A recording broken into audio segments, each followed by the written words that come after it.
his son was a genius and had figured out I'd went 21 foot in the air, and we measured I'd went 96 and a half feet from the jump.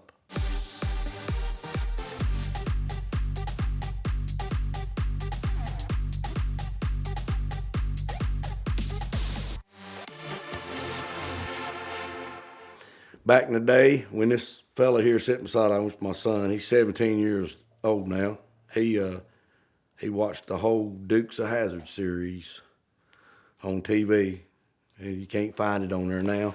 But I came in one day from work or something, and he said, "Daddy, when you gonna jump a car?" And I said, "Jump a car?" He said, "Yeah, you gonna do a Dukes of Hazzard jump in the backyard or somewhere. Let's just jump a car." And I got thinking about it, and the first time I did it, I went down to King and found a Volare. I think it was a 1976 Volare for nothing, like $300. Went down there and got it, drove it home, but it was falling apart. And then I rented a skid steer and made me a little 5-foot jump maybe, and invited a bunch of people over, and made videos and stuff. I put they call it the noodle because it's a pool noodle. Put it around my neck, had a helmet, had all my stuff on, leather jacket and all. And about, I don't know, 75 people showed up that time to watch me jump that little 5-foot jump. And I jumped it once, and you can hear old boy I went to high school with, he said, "You better put your wigs on tight, he's coming again." I went again, it kind of like nosedive a little bit. Well, I had a little weight in the back. I was just learning how to do it.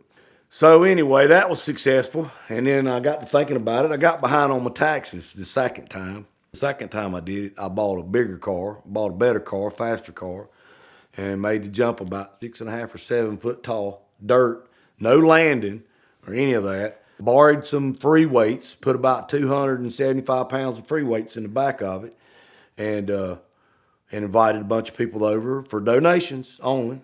And I think I had a guy cooking some chicken stew, and people, come. I've had about probably 100 that time, and I only raised $250. I raised $250 to put on my taxes, and I hurt my back when I was doing it a little bit, but went around. I had that thing painted up, had 42 on the side of it, and I was driving around, and I had the pipes coming up the side of it, and had flames on it on the side of it, put some flames on it with some spray paint, and looped around there and went back there and got ready and everything, and I jumped that thing, and I jumped this jump and went about 20 foot in the air, height-wise, and went probably 100 foot long with that jump.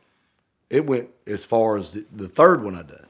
The third one I did for like a TV show that was on. It was like a reenactment, but it was real reenactment, and it was a Crown Vic too. And we painted that thing up and put a rooster on the side of it and run the pipes up the side.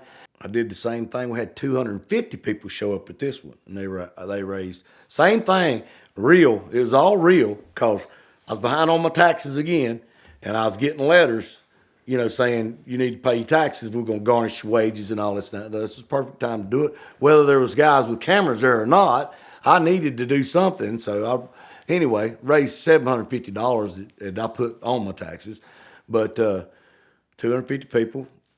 We had catered barbecue there. Everybody had a good time. Everybody was screaming and hollering and everything. And I backed it up and done some dry runs, and got them all motivated and everything. And had the same get up on, And before, I did that, I always put a dip of Skull in, or Grizzly, or Copenhagen.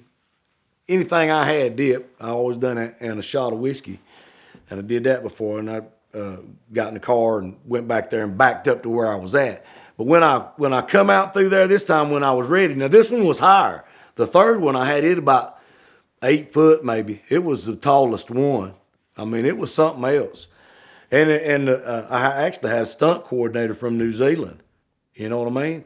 And he approved the noodle. He said, "That'll work," and he approved I had made a 4-point harness out of a harness that you wear in a bucket, because I do line work. I work up in the air, and I had an Owen, and I had put it in the seat, and He said, that's perfect. That'll work just great, you know.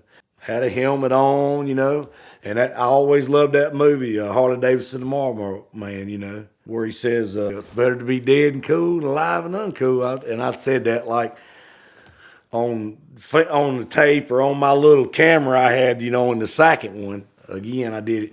And so I backed up there and put that thing down in drive and wide open. Never let off the throttle. You don't let off, if you're going to jump, you don't let off the throttle. You let off the throttle, it'll make your nose go down a little bit. So wide open the whole time. And I hit that thing as hard as I could, 70 miles an hour on the speedometer. Went 21, he said his son was a genius and had figured out I'd went 21 foot in the air, and we measured I'd went 96.5 feet from the jump, okay? Wasn't no world record or nothing, you know. Hit the ground, I mean, that thing, it didn't have no, it just had regular forward suspension on it. Hit the ground, and it was flat all the way out through there. It didn't nosedive or nothing, you know, like on TV. I mean, it was perfect.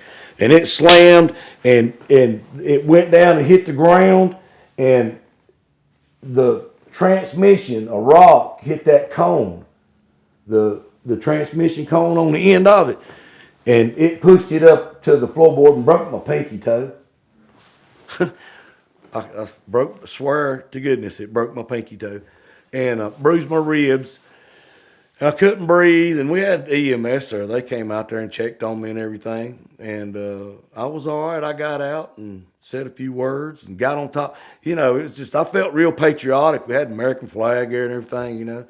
You do stuff like that, people think you crazy or you not right, but how it hit me is it's America, you know, and I like being free. It felt like I was free doing stuff like that, like getting on a motorcycle. And that was basically it. And then on to the next adventure. But I've jumped 3 cars in my backyard, Dukes of Hazzard style. The Simple Lease from Premier Financial Services is the most powerful tool in the world of exotic car financing. You get all the benefits of a lease, like the tax preference as well as the low payments, plus the benefits of a traditional loan. You can build up equity, pay it off at any time, and along the way you'll know exactly where you stand with their easy to understand amortization table.